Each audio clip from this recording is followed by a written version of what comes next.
Bonjour à tous et bienvenue sur La Retraite à 40 ans, le podcast pour prendre sa vie en main. Chaque dimanche, retrouvez une personne comme vous qui échange sans fil sur ses origines, ses ambitions, ses aspirations, sa relation à l'argent. Je m'appelle Victor Laura, je suis l'expert français du frugalisme et du mouvement FIRE, Financial Independence and Retire Early, indépendance financière et retraite précoce. Retrouvez mon livre La Retraite à 40 ans, c'est possible aux éditions Larousse. Pour rejoindre le mouvement FIRE, c'est sur devenirfrugaliste.com. Il y a une communauté, des workshops et des outils.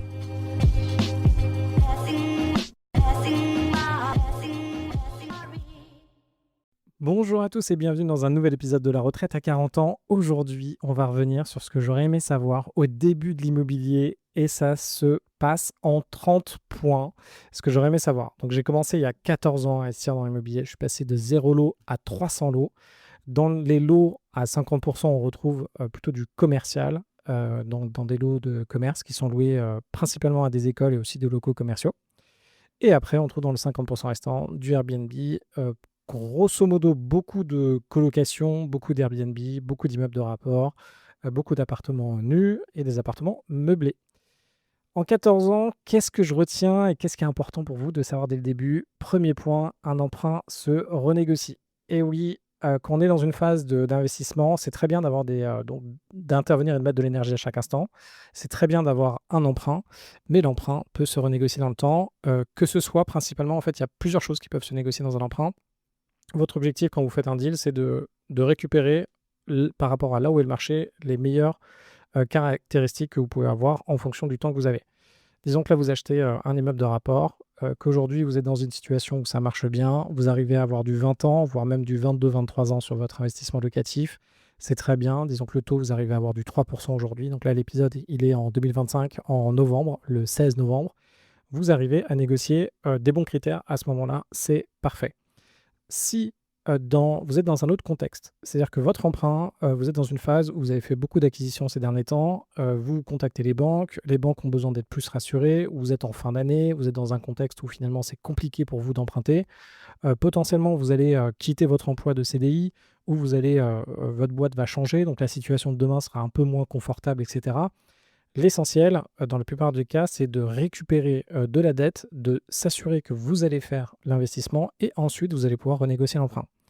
Les renégociations d'emprunt, donc moi j'en ai fait beaucoup, c'était principalement sur des taux lorsqu'il y a eu la grande baisse de taux. Donc moi j'ai commencé en 2011 à investir et après il y a quand même une forte baisse de taux pour arriver dans les 1% de taux d'intérêt. Et là en fait je renégociais tous les 6 mois, toutes les années. Généralement tous les 6 mois je renégociais mes emprunts. Généralement la renégociation fonctionne quand vous avez un écart de taux d'à peu près d'1%.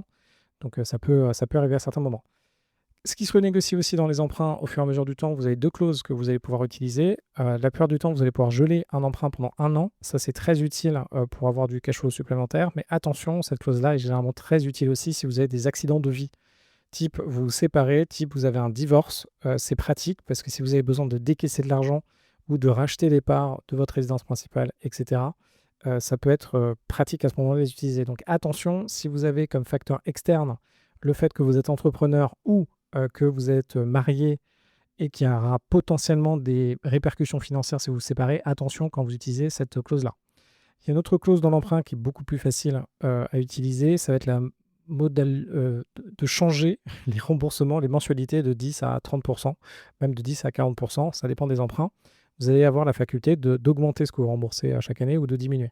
Nous, en l'occurrence, généralement, dans la plupart des cas, ce qu'on fait quand on fait de l'investissement locatif, on veut emprunter sur très longtemps et profiter des taux d'intérêt qui sont bas sur la pierre en immobilier en France et avoir plus de cash aujourd'hui pour soit continuer les investissements en immobilier, soit réinvestir dans des endroits où on a besoin de cash pour investir, donc la bourse ou la reprise de participation dans des entreprises, etc. Ou même financer d'autres opérations. Donc dans ce cas-là, ce qu'on va faire, c'est qu'on va moduler les remboursements d'emprunt. Donc si on emprunte sur 20 ans, ce qui est assez classique lorsqu'on fait un investissement locatif, généralement on peut repousser de 2 ans supplémentaires en faisant ce changement de mensualité. Donc ça, c'est très pratique. Dernière chose, on peut combiner, donc un emprunt se renégocie. On peut combiner le différé, donc vous faites un emprunt et au lieu de commencer à rembourser le premier jour, vous pouvez rembourser au bout d'1 an ou au bout de 2 ans. Donc on va combiner finalement le différé et aussi les changements de modalité des 10% par exemple de remboursement d'emprunt. Attention, c'est plafonné. Donc après, il faut voir qu'est-ce qui vous avantage le plus. Généralement, on ne peut pas dépasser, ça dépend des banques, mais de 3-4 ans supplémentaires. Donc si vous empruntez sur 20 ans, vous allez pouvoir repousser grosso modo sur du 23-24 ans votre emprunt. Mais de temps en temps, si vous changez la mensualité, par exemple, vous la diminuez de 20%, ça va déjà vous rajouter 2 ans, voire 3 ans, et du coup, vous n'allez pas pouvoir faire 2 ans de différent en plus de ça. Donc, il faut bien calibrer par rapport à votre emprunt, etc. Comment ça fonctionne? Le point 2, le neuf est jamais rentable. Alors, c'est pas exact que le neuf n'est jamais rentable, mais j'essaye d'être un peu pushy pour qu'on l'intègre bien. La problématique qu'on a quand on fait de l'investissement, il y a deux choses qui nous font gagner de l'argent. Il y a le cash flow en tant que tel, c'est-à-dire d'acheter un bien où finalement, ayant totalement financé le bien, on arrive à avoir du cash flow. Ça, on se rend compte que c'est un endroit où il faut acheter pas cher et louer plus cher. Quand on fait du neuf, le prix à la construction est quand même assez élevé, c'est du minimum de 1500 euros.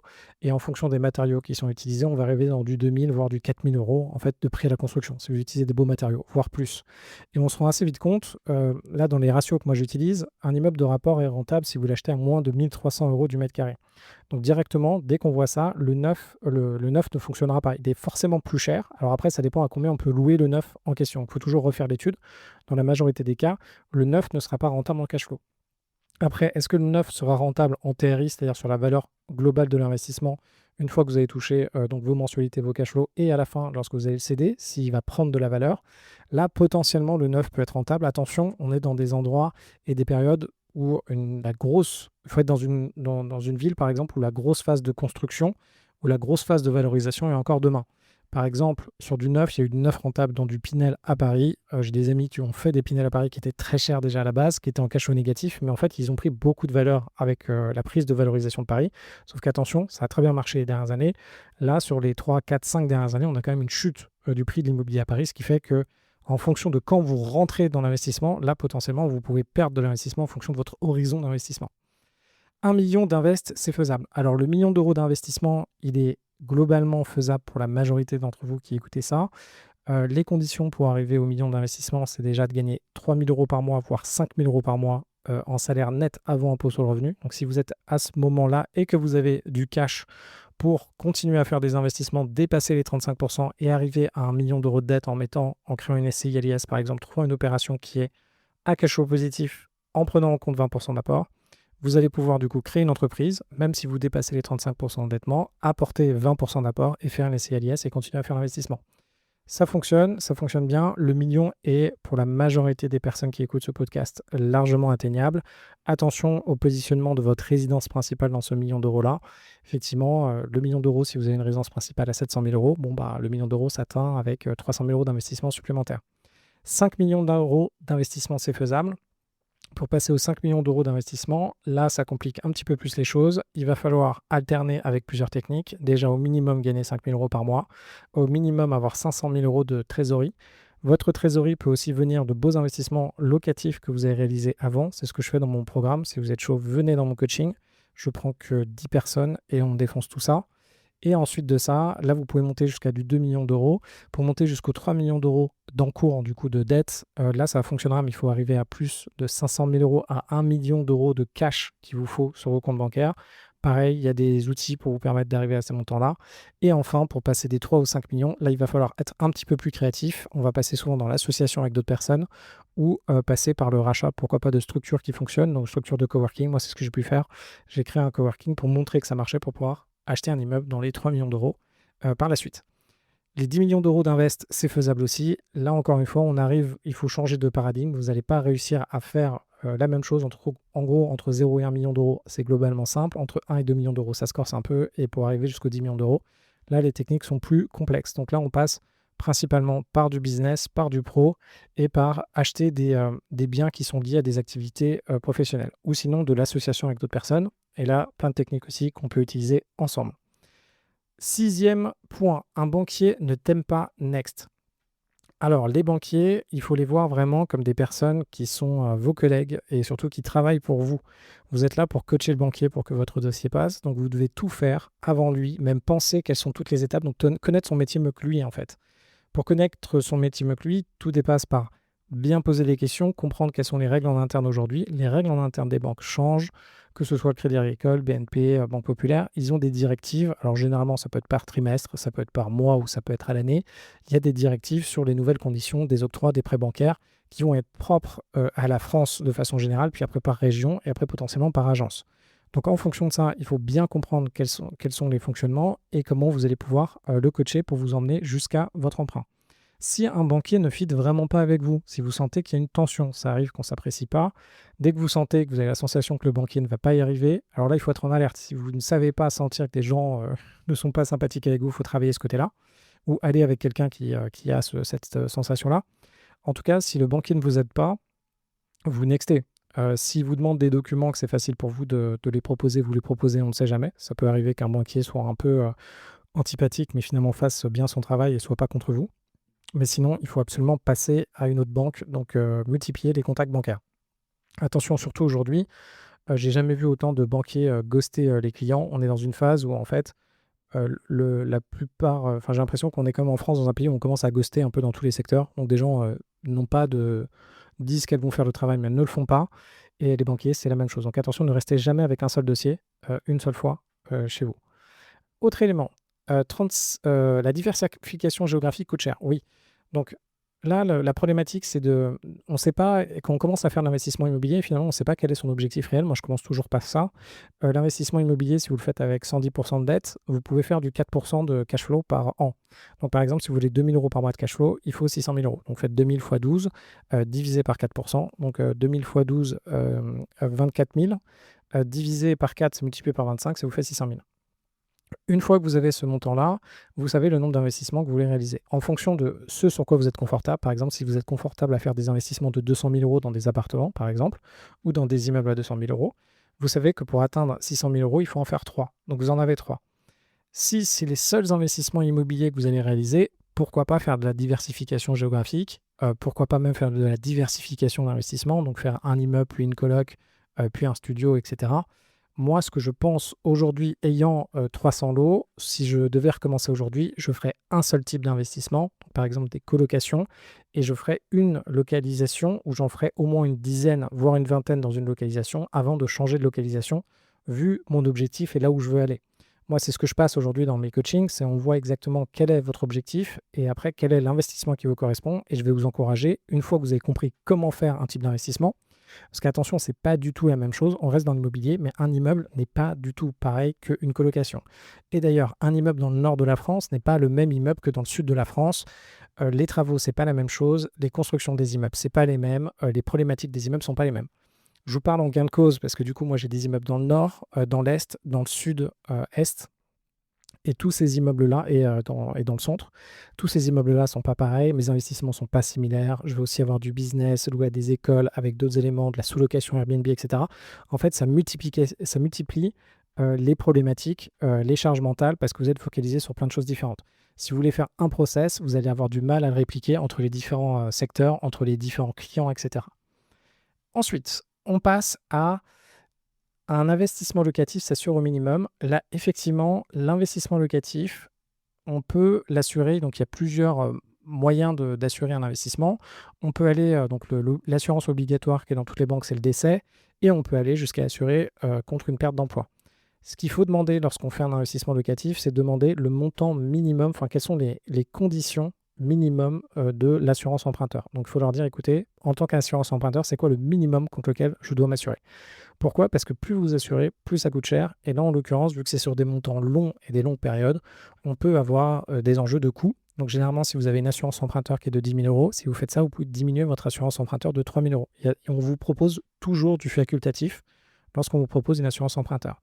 Surtout, attention, une fois que vous avez signé l'assurance emprunteur, votre prêt est lié à une assurance emprunteur et à des clauses d'assurance emprunteur. C'est-à-dire que si vous voulez renégocier votre assurance emprunteur, vous n'allez pas pouvoir, par exemple, changer d'assureur, ce qui vous permet d'économiser souvent du 30 à 50% de coût. Donc, si vous avez une assurance emprunteur à 10 000 euros, vous allez chez le concurrent, vous pouvez descendre à 7 000, à même à 5 000 euros si c'est bien fait. Par contre, attention, les clauses doivent rester les mêmes. Donc, si vous êtes assuré contre la perte d'emploi et que ça vous coûte 20 000 euros par mois, vous n'allez pas pouvoir prendre une assurance sans la perte d'emploi.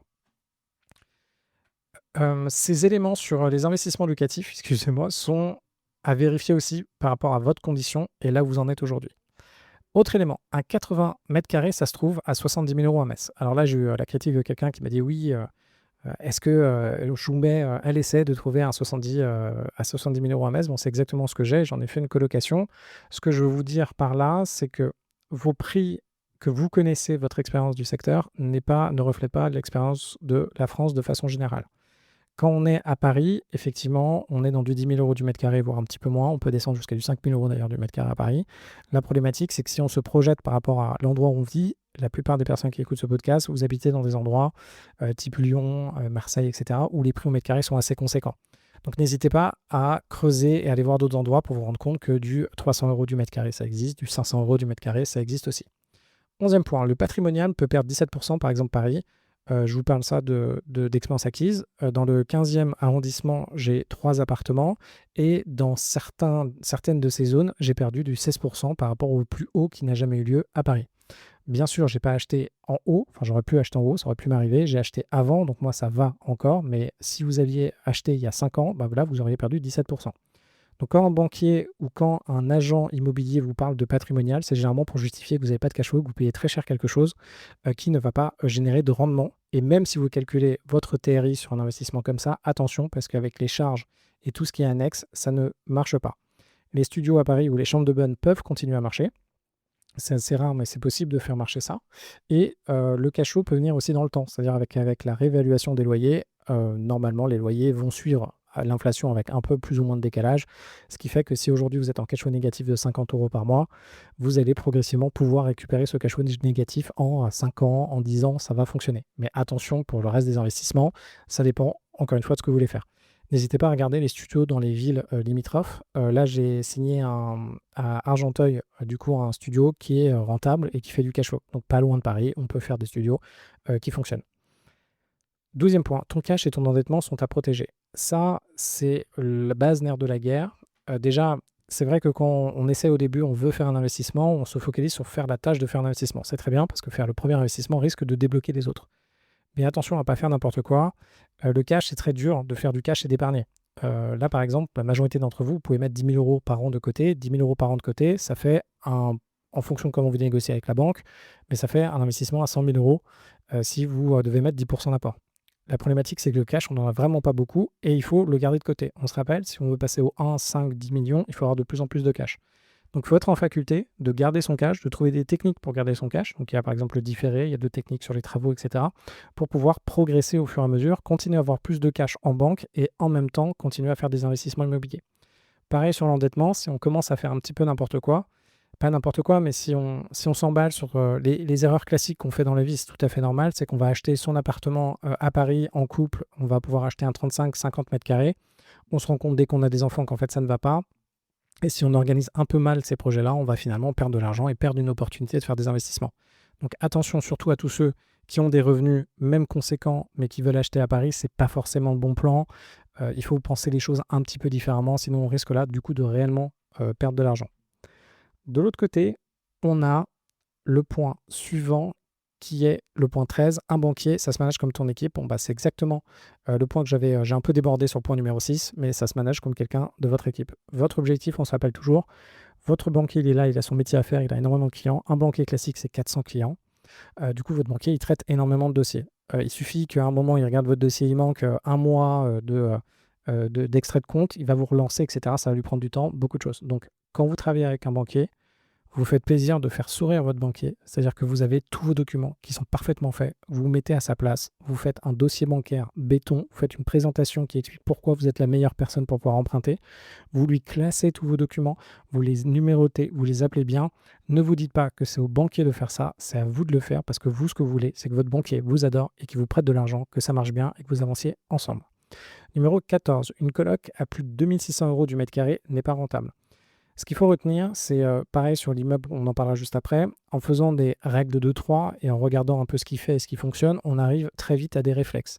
Les colocations, maximum 3 000 euros du mètre carré, ça peut fonctionner si vous arrivez à très bien louer la chambre, mais rappelez-vous, vous devez avoir minimum du 11% de rendement brut, 10% pardon, de rendement brut. Le rendement brut, c'est le loyer en charge x12 divisé par le coût total de l'investissement. Ce qui fait que les chambres, au maximum à Paris, peuvent se louer 1 000 euros, ça dépend de ce que vous faites. et il faut regarder quel est le coût au mètre carré que vous pouvez avoir. Dans la majorité des villes, les chambres sont dans du 450-500 € du mètre carré. Pas la majorité, mais les villes où on peut faire des colocs. Du coup, ça implique que plus de 2600 € du mètre carré, coût total, global compris, ça va être compliqué de sortir une coloc. Donc refaites très bien vos chiffres. Numéro 15, un immeuble à plus de 1300 € du mètre carré n'est pas rentable. On retrouve exactement la même chose. Globalement, la plupart des appartements en France, dans des villes de taille moyenne, voire petites, jusqu'à 2000 habitants, donc les petites villes, on est dans du 450, du 550 € pour des 2-3 pièces. Donc là, on se rend compte que plus de 1300 € du mètre carré, ça va être compliqué de louer ce type de bien. 16. L'immobilier n'est rentable qu'avec de la dette. Donc là, je vais faire tout un dossier, je vous en parlerai, je ferai tout un épisode pour bien remontrer à quel point finalement la dette impacte énormément votre immobilier. Lorsque vous faites un investissement, il y a effectivement combien rapporte l'investissement en tant que tel, c'est-à-dire que vous avez quelque chose qui par exemple encaisse 100 verse 10 et coûte par exemple 100 à acheter. Là, c'est votre investissement de façon classique. Et après, surtout, il y a comment vous pouvez faire l'acquisition de cet investissement. C'est la grosse différence quand on va sur les entreprises, quand on va sur, par exemple, un site e-commerce qui fait 75 000 ou 250 000 € de chiffre d'affaires. On ne peut pas le financer avec de la dette et on va l'acheter potentiellement une fois la marge qui est de 75 000 €. Donc là, il va falloir décaisser 75 000 € de cash. 75 000 € de cash, dans la majeure partie de nos cas, on se rappelle, c'est 7 ans d'épargne. Donc il faut attendre 7 ans pour faire ce coût-là d'un truc comme ça. C'est excessivement cher. L'immobilier peut se financer avec de la dette, ce qui fait que dès aujourd'hui, vous pouvez décaisser 200 000, 300 000, 500 000, 1 million, parce que vous avez ces capacités-là. Donc la dette et la façon dont on finance un bien, c'est hyper important. L'immobilier de façon classique, s'il n'y a pas de dette, ça rapporte très peu par rapport au cash qui peut être injecté. Et sinon, ce qu'il faut, c'est mettre de la dette derrière pour que ça fonctionne. On a fait ensemble les 16 premiers points sur les bilans de comment je suis passé de 0 à 300 lots en 14 ans. Et je vous prépare d'autres points. On fera un deuxième épisode là-dessus si ça vous intéresse. N'hésitez pas à m'envoyer un petit message sur LinkedIn, un petit message sur Instagram. Au plaisir de vous retrouver. Si vous avez des questions, n'hésitez pas. Et à me rajouter 5 étoiles. Merci beaucoup. Au revoir.